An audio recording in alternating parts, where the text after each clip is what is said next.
Awesome. We're live. What's up? How are you today? Good morning. Good morning. Let's do a little bit of intro. Oh, don't have to call it. We're ready to go.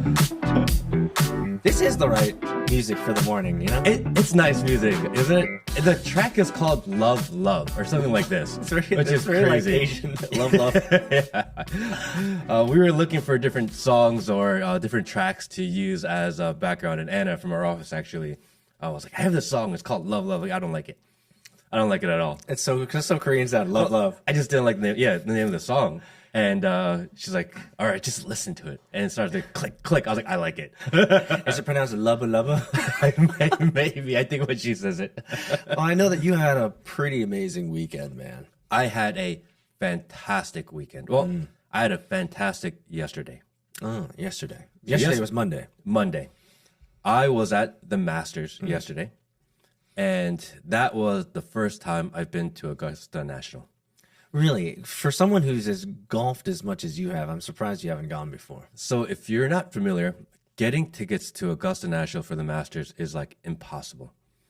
The way it works is that every year they do a lottery system. Oh. You're able to apply via lottery, and people from all over the world apply for that lottery, and the chances of you getting selected is like less than 1%. Maybe Is it like based on 0.0. is it based on time, or is it truly a lottery? Truly a lottery. Okay. What they say. Yeah, of course. So every year I apply for the maximum amount of tickets, and I've never gotten it before. Really? Oh, wow. So you get the tickets, they let you know you had it. Actually, the day that they released the lottery is like a big day for golfers because everyone gets the same email. Like, unfortunately, you haven't been selected. Thank you very much for applying. But a friend of mine, through his work, got some tickets and offered to take me with him. So we went on Monday for their practice round. First, I want to say, everything they say about that golf course is true. It is amazing. It's beautiful. It's perfect. The people are there are so friendly. Everyone's so happy to be there. It's amazing. I hear it's like, well, I've been kind of in the periphery before, but it's like kind of like Disney World where it's just super clean. It's just It's perfect. yeah, it's like truly an experience. It's perfect. Everything is so well organized. So amazing. My experience was amazing. The players were fantastic. Literally everything about the Masters, it met every expectation I had about the course and the event. I think a lot of people, Matt, generally look at golf on TV and are like, this is just so eye-gougingly boring. But you and I both know, having watched golf in real life, it's much different in real life. It is. It's something about seeing them up close, and I think a lot of it's like the energy. the energy, and something about it being a place with so much history. The Masters is interesting because it's the only major tournament that's at the same course every single year. So all the players know it so well. All the people that have ever attended it will recognize it on TV for the rest of their lives. And you know, if you've been watching only on TV over the years, even though you've never been there, you feel like you know it. Yeah, there's a lot of familiarity to it. There's a lot of pomp and circumstance. There's a lot of kind of ceremonial stuff there. Correct. A lot of tradition, right? Tradition is exactly the word. So overall, my experience was extremely positive. They do a really good job of holding a fantastic event. Now, I saw a clip of Tiger Woods on your Instagram. From what I understand, you're not supposed to be able to do that. So how did you get that done? So you are not allowed to bring cell phones onto the premises at all. They check your bag, they check your pockets. Like, there's no phones allowed. And I did not see anybody break that rule. I wonder if it's one of those things where you could like bring in like a GoPro or something. No. You are allowed on the practice days, which I was Monday, Tuesday, Wednesday, you're allowed to bring in a camera to take still photos. But you are not allowed to take video. I have a camera that takes video. Fuck, I hope if I say this, will I get banned for life? Well, you weren't invited before, and you haven't told us who your friend is who let you in. I want to go back one day. Well, next time you apply, you just say Matt Kim, cousin of Elon. That's what you apply for. I don't know if that gets you in. Actually, Will, while we talk about this, can you search Google real quick and see if you can find a list of members of Augusta. There, It's not public. there's a but 100% certainty that they have allocations for their homies and the right networks and right. I there's believe- got to be old boy network stuff. I going believe on. there's a cap of 300 members. And it's invite only. It's extremely cheap to join. The monthly dues are extremely cheap to be a part of. This tournament covers the cost of everyone. And we'll get into that. It's But, interesting. but while we talk about this, well, if you could just find a list somewhere, it's not going to be that easy to find, but they do circulate. So that's in intriguing. unofficial lists. that the list is super small and it's super cheap to get in, but ain't nobody ever going to be letting go of that membership. Though. No. A couple notable members I do know are there are Bill Gates, Condoleezza Rice. Does she even play golf? Mm-hmm. Really? Wow. Okay. She was the first woman to be allowed into Augusta National. Oh, nice. So there is a list. It's not official, but it does percolate over the internet somewhere. Let me see if we can find that. What is this? Coca-Cola, Tractor Company, GE, University of Arkansas, Altel. I don't know what Stevens Ford. Group is. You got to think there are some Augusta people that are in there. Center Oil and gas companies. Man, so this is like what banking, finance, We got- former U.S. Secretary of State, more oil companies, beer, technology, Honeywell. So yeah, these are all Military. executives of big fortune companies, basically. correct, congressman, another Secretary of Defense with the military complex in there. Of course, of course. Man, So a lot of oil, gas, military, banking, finance. what are these numbers on the left? They're not in order. I don't know. Is that the like the I think number? that's their age. Oh, Okay. so this guy Coppers, Robert S. at 93. Man, he's gonna have to give up his Spots in. spot. Yeah, because he ain't gonna live that much longer. So a lot of banks, A lot of banks, a lot of expensive stuff. attorneys for them probably. 97. That guy's got to give it up soon, man. So I've been to multiple golf courses, multiple golf tournaments like Sawgrass down south and these types of things, but I've never done Augusta. But there's certainly what I enjoyed the most when I went to a couple of golf tournaments is just being able to be close to the golfers and be able to say, okay, because on TV it's a little on TV you don't truly know how tall they are or how big they are, and so be able to see them and compare them against yourself and be like, oh man, Daly's huge, he's bigger than I thought, or Tiger Woods thicker than I thought, or is more muscular than I thought. These types of things were the things that I enjoyed, kind of making it real. So I don't know about for everyone out there that's listening, who, if you enjoy golf or you don't enjoy golf, I'm not someone who particularly enjoys golf, but I think it certainly should be one of those bucket lists. You should go to a golf tournament at least once to be able to say, I experienced it, I understand it, I get it. It's either for me or not. I love golf. There's something about being outdoors, something about having constant micro decisions to make on a constant basis, where it keeps my mind occupied, but at the same time it's a little active. And so sport I can play for the rest of my life is what I really enjoy. I've noticed that people at my golf course who are in their 60s, 70s, 80s are much sharper than people relative to their age. Yeah, because they keep their brain active. Yeah. Constantly making small decisions. So I think it's a really good thing to do going forward. And one day I'm going to take you out there. I'm going to encourage you to play. And I could do it. hopefully I'll convince you to become a regular golfer. You know what we could do? We could get some video of it. Yeah. We can get Peter's first out on the golf course, like hacking away. Yeah, everyone close your eyes. Oh, it would be absolutely disappointing. Yeah, it'll be almost embarrassing, I suppose. But I think it's one of those things where you have to go through the struggle regardless if you want to be a golfer. And that's the hard part about golf, right? What got you into it? Tiger Woods got me into it. I saw that it went from like a really boring sport to something that had a little bit of excitement around it, piqued my interest, and I have a really addictive personality. So once I found out that if I keep on practicing, keep on working at it, it's something that you do and you get such small gains over a long period of time. So there's always something to chase. You can never be perfect at it. You can never be great at it. I think one of the things that I appreciated from Tiger Woods is he brought athleticism into the game. Correct. Right? Changed the way the game. Yeah, really. Before Tiger Woods, it was a gentleman's game. It's always been a gentleman's game. But let's just say the heightened athleticism was never really there. Yeah. Right? The modern golfers are athletic. They Yeah. could have possibly played other sports also. Yes. So it's changed the way it is. But going to the Masters, what I did notice amongst the people there are that everyone is fat and sloppy. Fat and sloppy. Yes. Kind of like John Daly was just talking about. He drink beer and smoke cigars and all that stuff right before. For all of these people who enjoy golf, who say they like to walk, people are pretty sloppy. And I think that's a pretty interesting take on America as a whole. But isn't that kind of the cross section of America anyway? Is that if you take a cross section of America and you look at them, pretty much you're pretty much gonna have an entire swath of just chunky, fat, unhealthy people. Isn't that kind of how it is anyway? It was very few people that are fit or in shape. Interesting. And it was an immense amount of people that were not. So it's almost like if you extract yourself out of that and you're kind of looking at yourself third person, all these chunky people watching this game of golf, it's kind of like a movie, right? It's kind of, or maybe it's kind of like a glimpse into the future of what's gonna.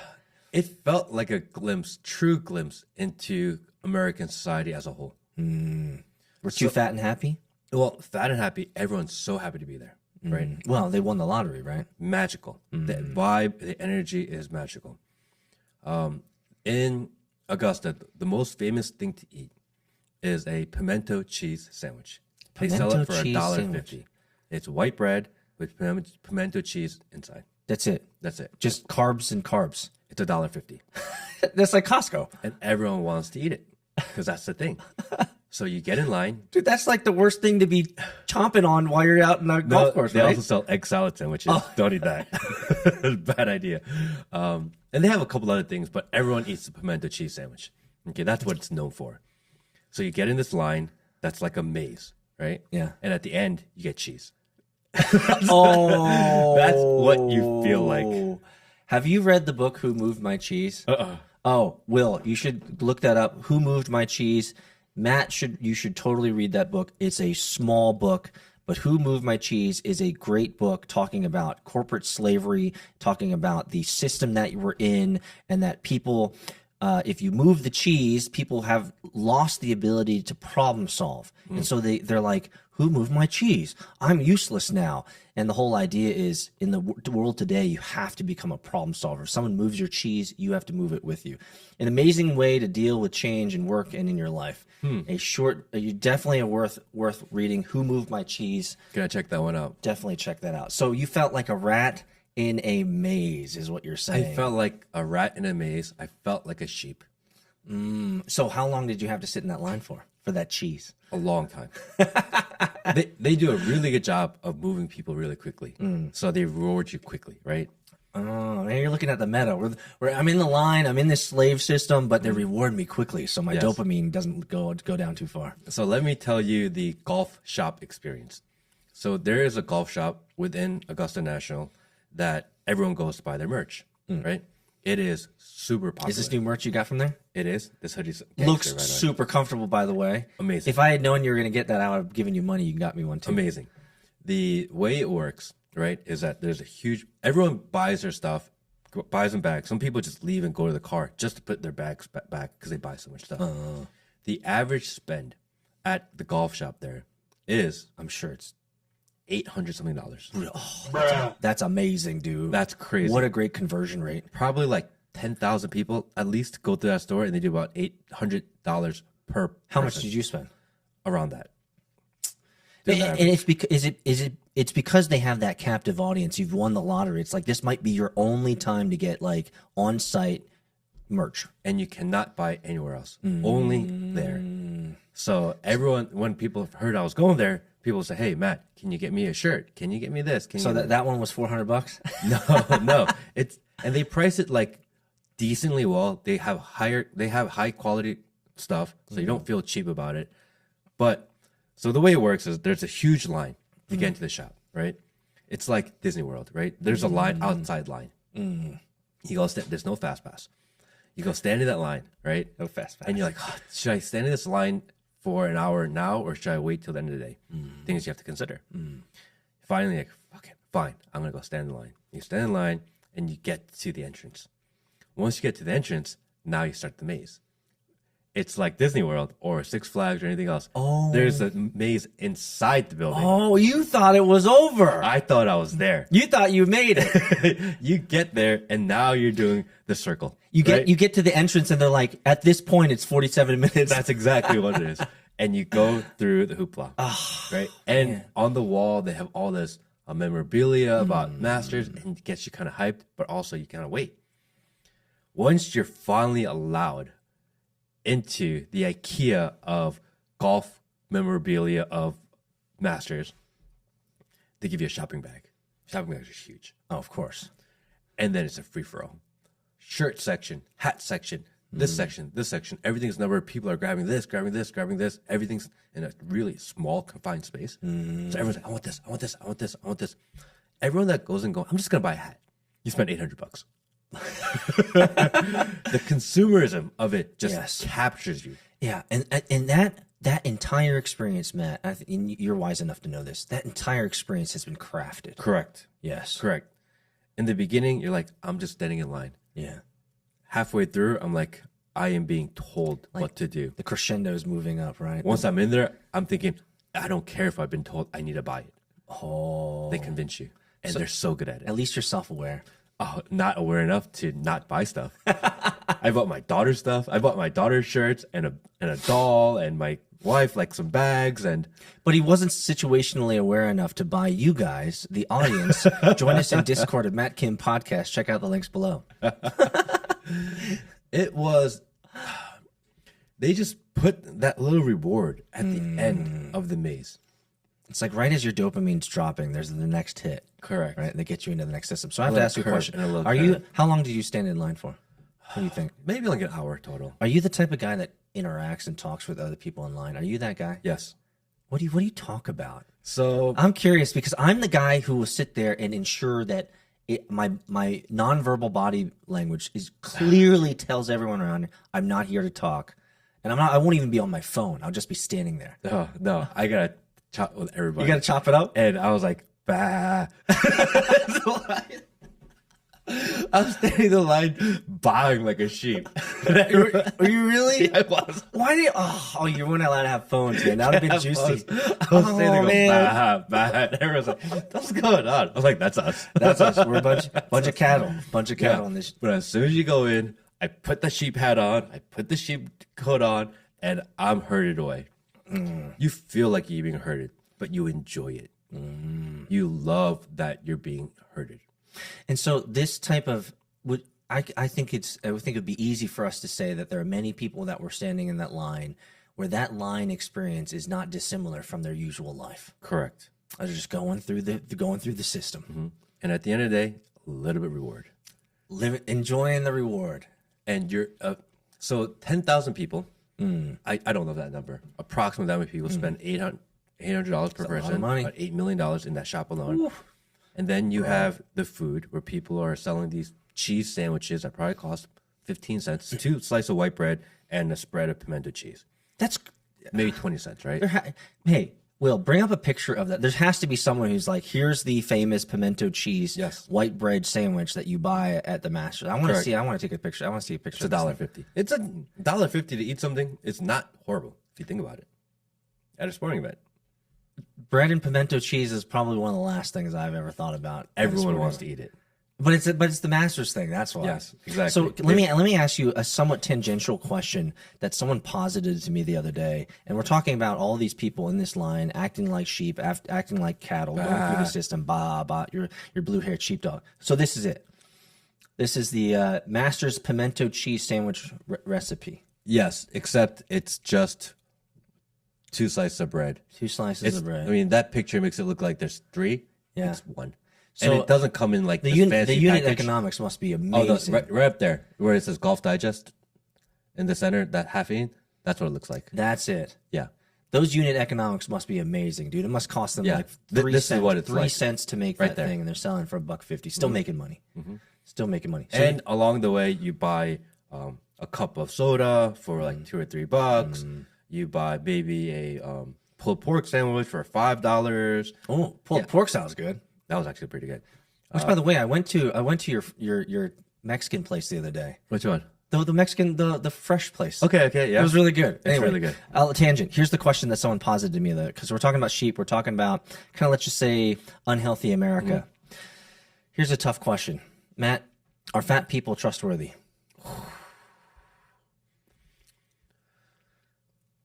As you're thinking, let me pause it in a different way.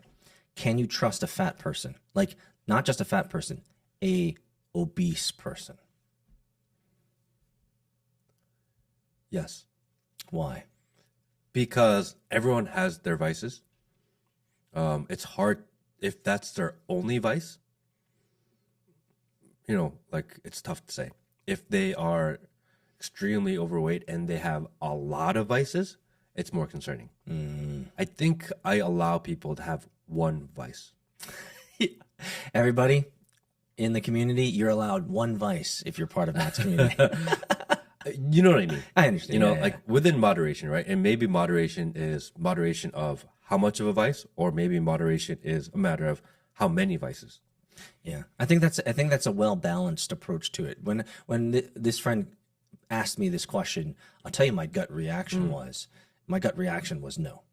And obviously that I'm highly biased because I've been working out for 2 decades and these types of things, and you're built like a fridge. Maybe.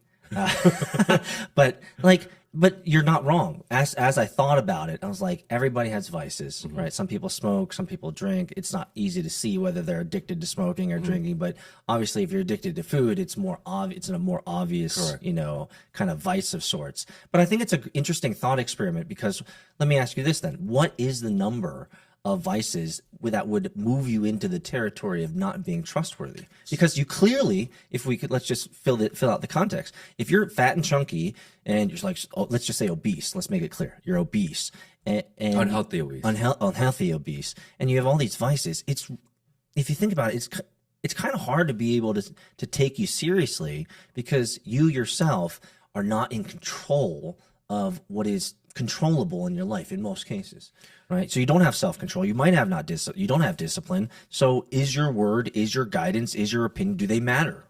Because, okay, if you're 350 pounds and you are constantly late to everything, you're always missing your deadlines. If you're that guy, it's probably a habit thing, right? Yeah. It's a character thing. If you're overweight, but you're always on time, you're always diligent, you communicate very effectively, then it's more of just one vice.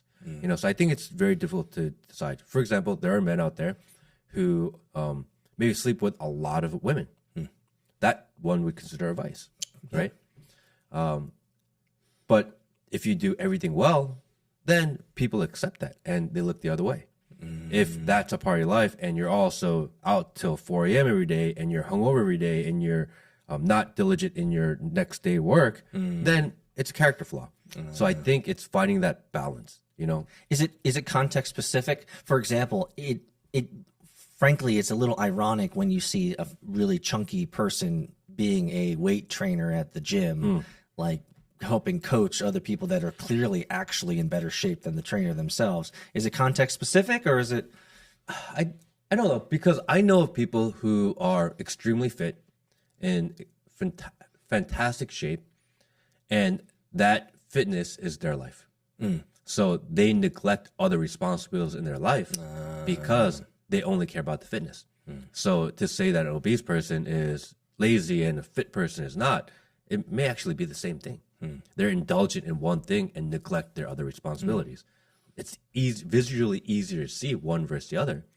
And people always assume that, just because this guy's in really great shape, like he's really diligent. But it could be that that's the only thing he does and neglects everything else. But there is societal cues, though, that are valid, right? If you see a 6'2", super in shape guy, who clearly it's obvious that they're working out, the societal cues tell us that, you can make a positive assumption, not a negative assumption, but a positive assumption that person relatively has their shit together. They have their life together. They look clean. They clean up. They're clearly working out. They have enough discipline to go to the gym, look good, present well. And so clearly there's... Yes, you are sexy. Yeah. I don't know. I don't mind. I don't mind looking at other guys and be like, clearly you have your shit together, right? Why is the music going on longer than it's awkward now? But if you're chunky and fat and you're, let's just say, unhealthily obese, then there's a whole slew of societal assumptions that people create. And so at the end of the day, the question still stands. Like, if you're chunky and obese, are you trustworthy? Can you be trustworthy? You're saying that could be a slew of, it needs to be the number count of vices, I suppose. But the optics matter. So I would have agreed with you like 3 days ago. What changed? Looking at all these obese people at the Masters? Yes, because number one, you have to have some sort of means to even get there, right? So this is not like poor fat people hanging out at the Masters. It's mostly white people too, right? It is mostly affluent white people that are extremely overweight hanging out at the Masters, right? And you have to figure out a way to get all the way to Augusta, Georgia. They're from all over the country, all over the world. Yeah. So, and you go and you probably get a ticket for one day. So you're traveling all the way to Augusta just to go for an event for one day and not even be allowed the other days. And your also average spend is $800 a person at a shop. That's a lot of money. What would you say for someone who's out of town? What would be their spend for the Masters? Like $6,000, something like that? They would spend, who knows, at least $1,000, right? I think the more often you go, maybe you buy less. But if it's your first time, you're like, I'm going to buy this guy something, buy this guy something, buy something. I got to buy my golf buddy something. I got to buy my 4 kids something. That makes sense. Because you can't buy it elsewhere. Yeah. But you go with, say maybe you spend $500 for a ticket and you spend $1,000 at the pro shop and you spend another $200 eating there and you spend maybe $1,000 to get there and travel. maybe another $500 to just hotel for one night. Yeah. Because there's no hotel availability. Yeah. And you got to get a car or whatever else to get there. I mean, that one day probably costs you $5,000. Yeah. So this is a very small subset of society. So could the Masters then therefore be in a prime example of the state of the world, or at least America, that we're in, the height of decadence, the height of privilege, and the moral like breakdown maybe that's coming from that? I think it goes even one step further. Ooh. In that all these people gather, work, go through the lines, eat the cheese, do all of this, right? And they pay all of this money. And there are a few select people that basically enjoy the golf course for free, right? The members who are there basically pay nothing to be members. This tournament and the consumerism of this tournament funds the whole course for the entire year. Oh, okay. So you go in, you stand in line, you eat the cheese, you give them more money. You're not allowed to record it. You're supposed to remember it. You go out there and you spread it like a legend of what it is. Like we are right now? And the select few enjoy the benefits. And that's how it works. So it is kind of elitist. It is extremely elitist because the elite, they don't eat the cheese sandwich. Right? They're not eating that. They have their own buffet. That's right. Oh, Right? You're eating the cheese. You poor plebe. I'm paying 10x, You poor serf. 100x on the cheese. For sure. Right? I'm paying them for the privilege to eat their cheese. Oh, man. I love the event, No doubt. but You can see the meta. I felt it. You felt like a slave? I felt it. Do you feel like a slave? I felt now, it. So I don't understand this no phone, no video policy, because I know they're trying to keep it, internal to their systems and trying to, but man, what an opportunity to spread. I mean, social's everything these days. Why wouldn't they? Or is it because they constrain the tickets so it doesn't really matter anyway? The demand is so high, who cares? They want complete ownership of what happens in and around and along their name. Do you have to sign like waivers and like I think you all that sign them when you agree to the tickets. If you want the ticket, here's 20 pages that you'll never read. Yeah, here's your life and your second born child and your left kidney. So there are a lot of rules. Number one, you don't call them spectators or fans. They're called patrons. You are a patron, not a spectator or a fan. They are very specific. Actually, if you watch golf broadcast, And if a player messes up and calls it a fan, they get in a lot of trouble. Really? Yes. Do they get like a $10,000 fine or something like I that? don't know what the fine is, but they are very specific that people are patrons. Patron is a forced word to create a forced model that you are there as someone who is paying for the pleasure of being serviced. And when they call you a patron, they are told you're not supposed to be, you're not allowed to run, you're not allowed to be loud. Everyone, Right. so when Because you you've go there, agreed to the terms of the engagement. everyone murmurs. That's what it sounds like there. Everyone's voice level drops down when they talk because you're there, right? That's the rules. There are lines of where you're supposed to walk. Nobody walks outside of those lines. Really? Yes, everyone walks within the lines. Oh, the conformity is real. It's crazy. And they give you, when you buy a beer, it comes in a green cup.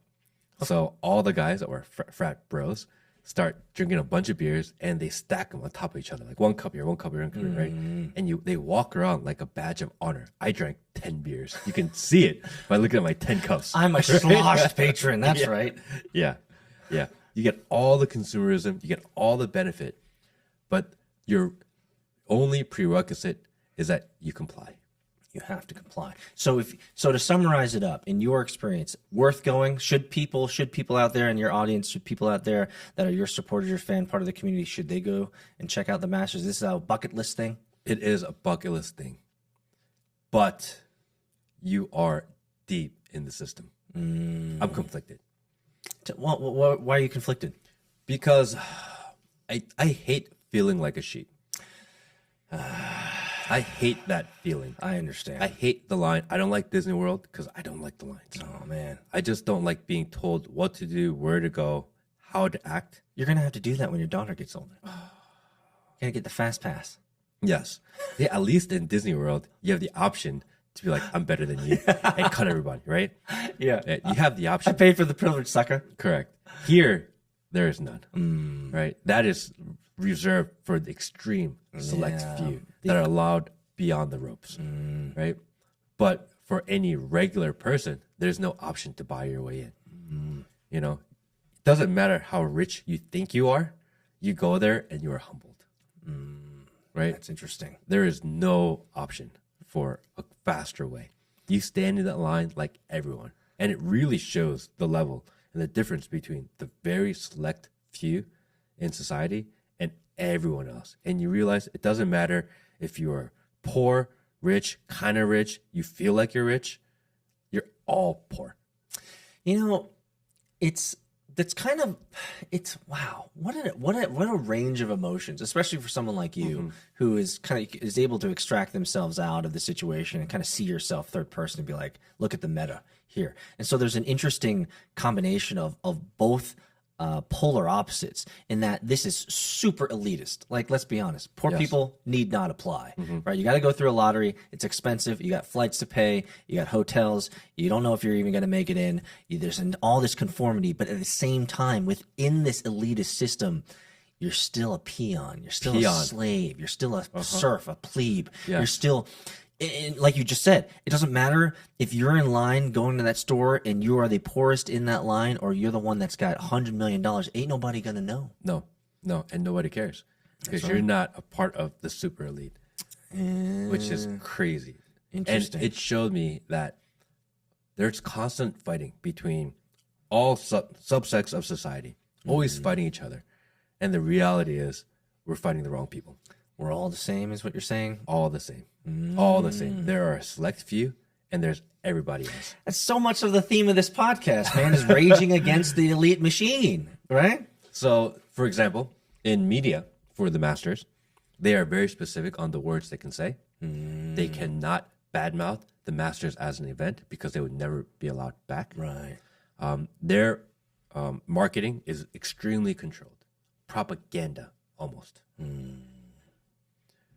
But yet, in order to be allowed back to report on the Masters, you will never say anything bad. Of course. There's not, but they would never say there's censorship. It's just there's an understood self-censorship that must be applied. Correct. They're so powerful, they don't even have to tell you to shut up. Right. They just stand there. Ooh, that's actually really insidious. That you don't need here's a rule book or here's a guide. It is get in line, sucker. Correct. Like, If you want to have access to our super elite, we're going to give you a sliver of a look in. Better report it how we like. Otherwise, you don't get the second sliver. Right. You And don't get more cheese. and if you feel like a genius today, trust me, you will learn a hard lesson and you'll never get access again. Exactly. So- your career will be ruined. Right. So we represent everyone. So it's almost as if the leadership of the Masters, without even having to say it, essentially on everyone is don't be smart. Yep. Don't be smart. Don't think out of line here. Don't be messing around. There are all these rules in place on how you can get tickets, how you can get in, but there are so many exceptions and loopholes. Most people get in through loopholes. The chance of winning a lottery is very low. Everyone gets in through a loophole. So, and that loophole is given to other companies that understand what the game is. There's always the game. Correct. Now, for everyone out there, if you have free tickets next time, you can invite me. I'm not bad mouthing it for that perspective, but I can appreciate, Matt, that you're self-aware of seeing the kind of the dichotomy between the elitist and the serfdom and all of this stuff going on. There's always systems in play. And again, I'm so conflicted because it is as beautiful as you expect it and hope it to be. So it's still worth it. Still worth it. However, you're going to feel like a damn sheep. And I guess Is there a balance, man? I Can there hate be a that balance? feeling. I hate that feeling, you know, of they tell me this is what you're supposed to do, and here's a line, and here's the cheese. We're gonna dangle it at the end, and go in and do it. And I'm like, yes, I'm gonna do it because I know what I'm doing. Let me while I'm ask you a doing it. question around that. Why? What in you, Matt, has you rile so much against being controlled? Like what? Like who damaged you? I don't know. Who hurt you, Matt? Who hurt you? What is this? I don't know what it is. I feel like I've always been kind of anti-establishment, anti-authority. Just never really liked being told what to do. I think that's why I never made it in corporate America, because structure, just that type of structure never worked for me. I always appreciate the idea of independence, being able to think for yourself. I think obviously 2020 and COVID, that really opened my eyes to how the world works. I think I had an idea of how it worked, but I never really cared. Seeing it firsthand, so close up, and seeing how blatantly obvious it was, I think really pissed me off. So you'd say, I don't want to put words in your mouth, but you would say that lockdown really helped push you over the edge? Correct. Because we all know how stupid it was. Oh man, it was. I mean, I think I don't find it to be offensive. If had someone say this the other week, plandemic. Like I don't find that to be offensive. I think that is a normal thing to consider. That this was a planned demic. This was a planned outage. This was a planned control mechanism. This was a planned let's reduce your freedoms, let's increase government control type of deal. I think that's a more than rational assertion to make, considering the last 3 years that have just passed. So while I was at the Masters, I had an opportunity to spend a lot of time talking with the two guys I went with. And interesting, because on the way there, we were just excited about the Masters. We were talking while we were there. How do you know these guys? Play golf with them. Okay. And while we were there, I started making comments about like, oh, fuck, I feel like a sheep about doing this. And they thought it was funny and whatever else. And then they're like, this guy's serious. Yeah. And then on the way back, we started talking about different topics. And they're like, whoa, this guy's like fucking conspiracy theorist. This guy's crazy. And I'm thinking, you guys don't know this stuff? Because we were talking about COVID. And they were like, yeah, in the beginning, the government didn't know really what to do. So they're trying their best. And, it could have really damaged people. So we had to do what we had to do. I was like, bro, what the fuck are you talking about? Wow. He's like, oh, but, I had it and I was sick for 7 days. So it's like real. I was like, bro, you're alive. You're okay? He's like, yeah, I'm fine. I'm like, okay. Like, so you're sick for 7 days. What else? So what else happened? What was the problem? Well, yeah, what's the problem? He's like, no, but like I could. I'm like, what, could you have? Like, do you know anyone that actually died from COVID? He's like, no. I'm like, okay. Oh man, are you unlocking the third eye in these guys on the drive home from the Masters, man? And one guy's They're gonna be like, we're never gonna invite this guy again. Yeah, they're never inviting me again. Oh, and they're like, yeah, but so many people died. I was like, do you remember that graphic they showed you every time talking about the millions of people that died? He's like, yeah, so many people died. I was like, think about it. how many people in your universe actually died? He's like, well, they're both like, we don't know anybody. Okay. What if the idea that anytime that you died of a car accident and you had COVID, it was a COVID death, that if you fell over and you hit your head and you had COVID, they called that a COVID death. If you had if you had to amputate your leg because it got caught in a chainsaw and then you died because of the blood bleed, but you had COVID at the time, it was a COVID death. And all of a sudden, those numbers get really large. She's like, no, they wouldn't do that. Are you serious? What do you mean they wouldn't do that? Or the fact that it has been proven and there's evidence clearly shown that hospitals were monetarily incentivized to categorize more COVID cases. To us, that is common knowledge. Right? Yeah. We just accept it. We already know that is true. Yeah. To these guys who are like successful. They're in their bubbles, though. They're extremely successful in their own industries. So these are not like unaccomplished guys, right? These are extremely accomplished, really well, that live very comfortable, good lives, right? And relatively conservative guys. But they had no clue. They've never been exposed to what you've been exposed And I was like, to. you got to be kidding me. Like, I can't believe you actually think this stuff is true. Really? Wow. And that was mind opening for me. And that's why when we talked, we are like, hey, let's talk about maybe some of the trending topics today. Right. And I was like, I don't know if we should get so far into that today. So let me ask you this: were they offended that you were kind of opening up their eyes to? They were a little bit offended. Oh, really? Because that's not what they thought was true. That's not what they were told. Why do you think they got They offended? they don't want to feel like what they thought is wrong. Who wants to feel like they're wrong? Right? Fair enough. Maybe that's what they believe. Maybe that's what they told other people. And I think that's the heart of it. No one likes being corrected. No. And if that's what you believed this entire 3 years, all of a sudden someone speaks another way, and until then you thought everyone that spoke that way was crazy and conspiracy theorists. All of a sudden you find someone that's in your universe actually believes that, and you're like, huh, should I believe that too? And now it questions and changes your entire social norm. And now they're in a problem. So let me ask you this: do you feel? I think I already know the answer, but it's important to ask the question. Do you feel regret, or do you feel like after you've had these conversations with people like this, that you've overstepped your boundaries, or do you feel vindicated that, hey, you know what, I'm going to say my piece.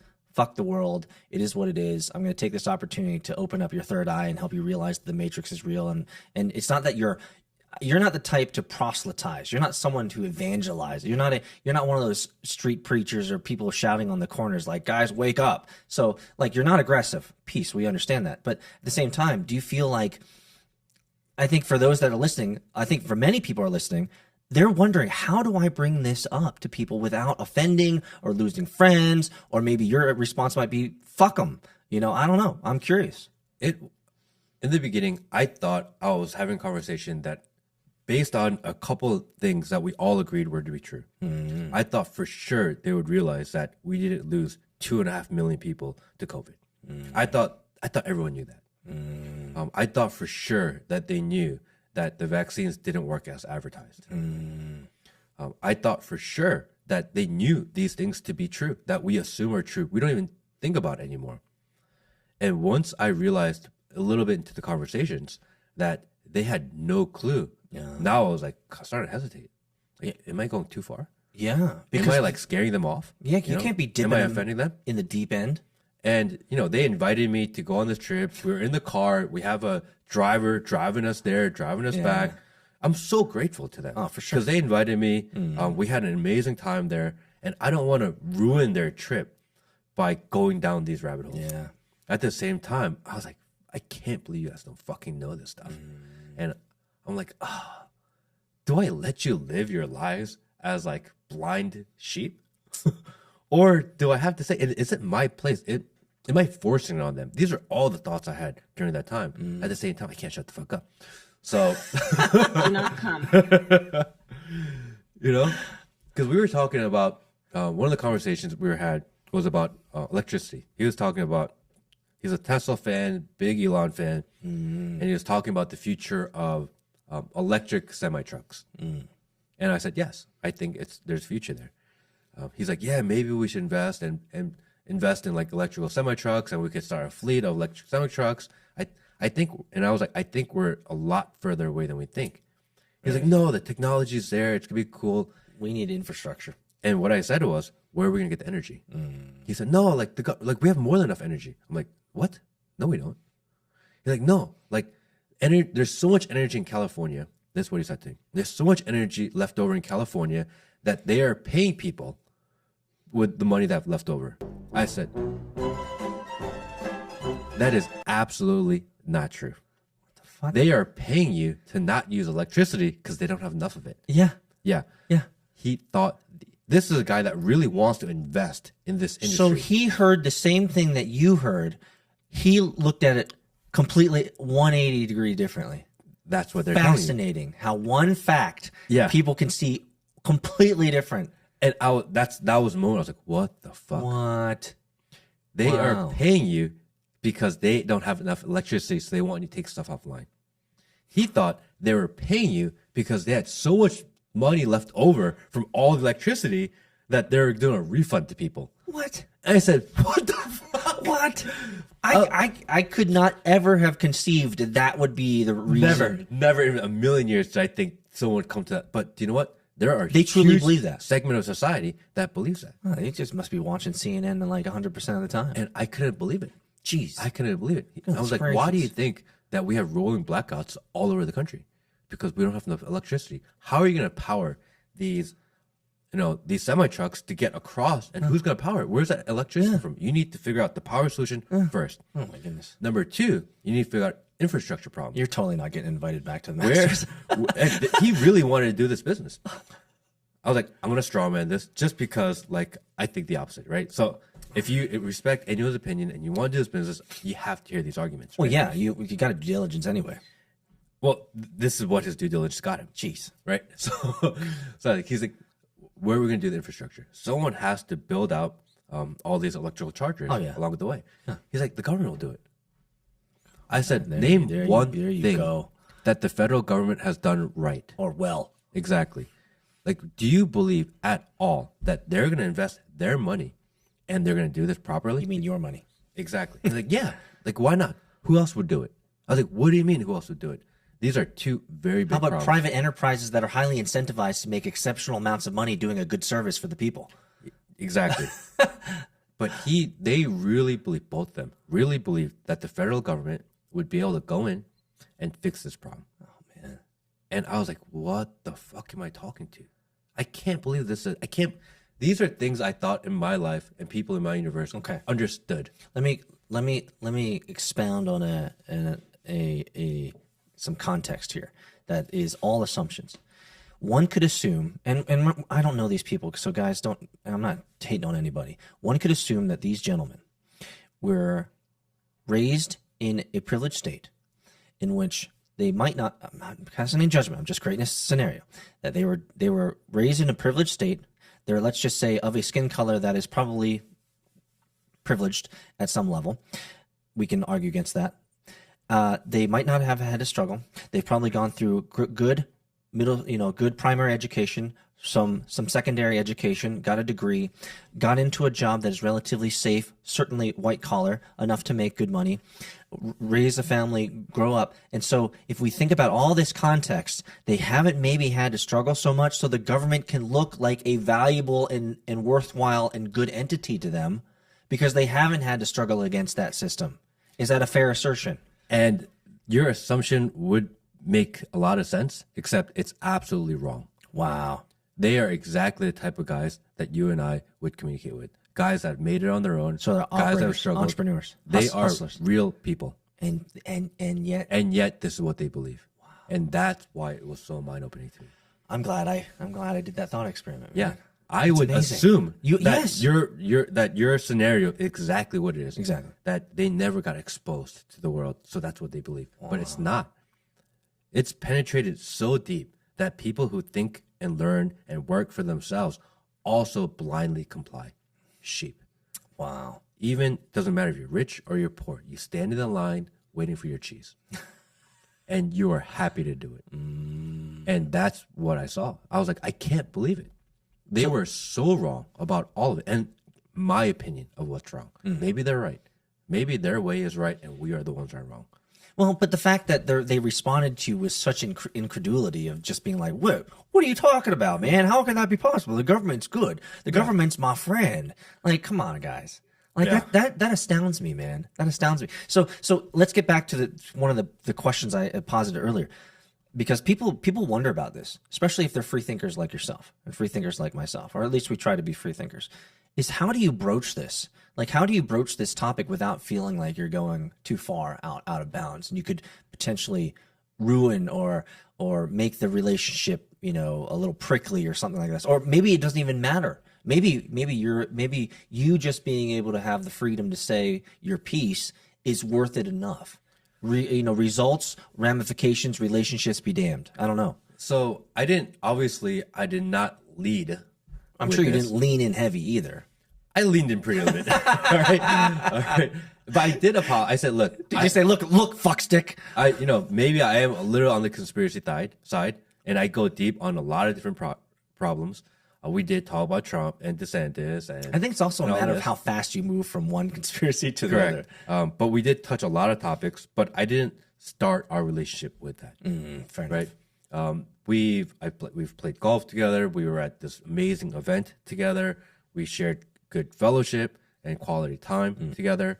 I think they understood that I am a logical, reasonable, normal person that has interesting ideas on different things. And once we sat down, had the ability to really talk on political and social issues, I didn't seem as much of an extremist, although my ideas may seem extreme to them. So it was more consumable for them versus if I said, as soon as we met, it's like, oh yeah, you know what?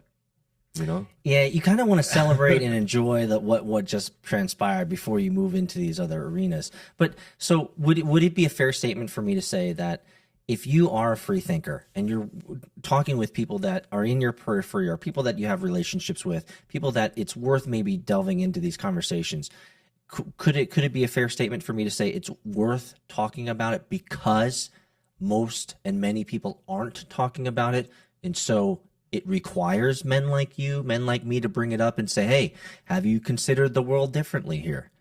So in the first, because it's a 3-hour back from Augusta. Yes, right, maybe more with the traffic. Maybe more. So close to 4 hours. Yeah. So in the beginning, they were a little like, what the hell is this guy talking about? That's going to be a long-ass trip. Long-ass trip. With oh this my guy. gosh, this guy keeps on going. Right? Who moved this guy's cheese? Towards the end, and especially when we said farewell, I was like, look, if I offended you guys or I went too far or anything, I apologize. My goal wasn't, it's just how I think. Yeah, I'm not here to change your mind. Correct. And they both were like, no, we appreciate it. We appreciate kind of a different perspective. So we went from kind of abrasive in the beginning to understanding and actually maybe thinking a little bit for themselves. So I think if my goal was to get people to think for themselves, I think I accomplished that. And that is what you've talked about on this podcast is really a core pillar, core vision, and a core purpose of this Matt Kim podcast, which is you want to be a model of free thinkers. And so living that out, I think was the right thing to do in that situation. I think they realized how undereducated they were on topics that they believed 100% to be true. They read an article, they consumed it as fact, and in their mind, in their history, in their catalog of their experience, they logged that in the fact section. They didn't take the time to learn other facts. I don't think most people realize that the media is so one-sided, biased, propagandist. Oh, right. I mean, we know it to be. For us, it's fact. Oh yeah, absolutely. There's a lot of people out there who read one article and say, or read one headline and be like, okay, that's what it is, and they move on with their life, and it catalogs in their brain as a fact. That reminds me. Did you see New York Times launch their blue check mark?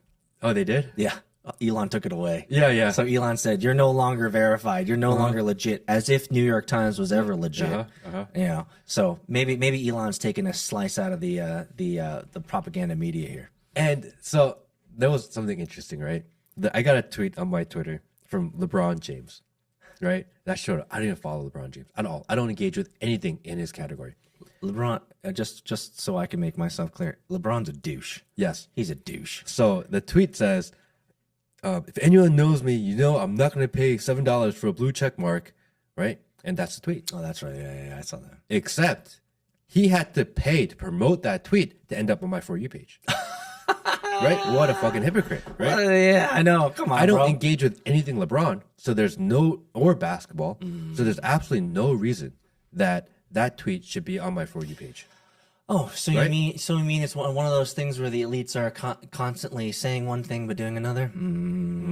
He had to sit there and promote, because he has marketing people. They promote all their tweets, right? Yep. Because the cost to promote a tweet is nothing for them. Yep. They have to promote the tweet saying that I don't want to give them more money. How stupid is that? Well, got to use the system. Got to use the system. So that was my kind of experience with the Masters. Again, I absolutely love the event.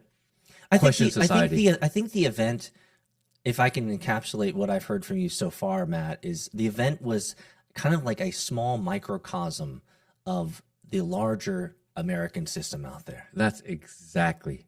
You see the censorship, you see the propaganda, you see the division of society and rules, you see the rules for thee, not for me. Ooh, well said. You see all of it in a very small, concise place. We pay majority of everything to make that place run and operate, and the select few enjoy it. Man, that reminds me of, I forget who the powerful person is who said this, but it was someone who was talking about the future of humanity, and essentially the quote goes something like, they will pay for their chains and they will pay for their jail cells and they will like it. Right? And so that type of ideology is certainly, maybe the Masters is a microcosm or an example of where we're going to be headed to, where we're all going to be plugged in and we're going to enjoy our slavery. And what's even crazier about all of it is that all weekend, I'm going to watch it. Listen to this guy. Even though he knows the steak is fake, It's crazy. it tastes good. And I don't want to. I don't want to love it. Well, I think people can appreciate the fact that you, even with your free thinking, you still so struggle with it. And that's human. That's what we can appreciate. You're human too. And it kind of pisses me off. Like, it's more like self-hate. I feel There's some dirty. self-loathing I there. feel dirty doing it now because I know. I've seen it so close hand. I've seen how it works. I've seen the lines that everyone follows without even having to be told. It's just a little spray paint. Stay within this line and everyone stays inside of it. That's, man, knowing that the steak is fake, but it tastes so damn good. It's just like, what is when rubber meets the road, when the gun's pointed at your temple, man, that's when all the theory and the beliefs and the prognosticating and the pontificating about what you think you believe, all that shit flies out the window, man. The craziest part of it all is that I'm willing to do it without the gun. That is actually the scariest part. That is scary. No coercion needed for this guy. He'll get in line. Yes, massa. I know exactly how it works. I know exactly what they want me to do. No one's forcing me to do it at all. And yet I choose to do it. I think that's the most insidious part, Matt. It's the fact so that you can literally communicate effectively every facet of the dysfunctional prison system, but yet you walk in there with a smile. Yes. And you're like, Give me some more. Where is that some cheese? more, bro. Give me that cheese. Here's my chain. Here's my hands. Shackle me, bro. Wow. I heard they got some cheese in here. I'm here for my cheese. I know there's a trap there at the cheese, but I still want it. Man. Such as the duality of man. It's crazy. I think that really, I feel dirty today. Emotional, damn it. Well, for everybody out there who's joining the community, let us know if Matt's riding a thin red line of sanity here. We don't know. It's tough. It's tough when you can see the plans, you can see the scheming, and you can see the system, but yet at the same time, the system tastes so good. Not only is the steak real, give me that A1 sauce. Bro, he's even gonna ruin the steak with A1 sauce. There you go. Have a good day, everybody. Don't.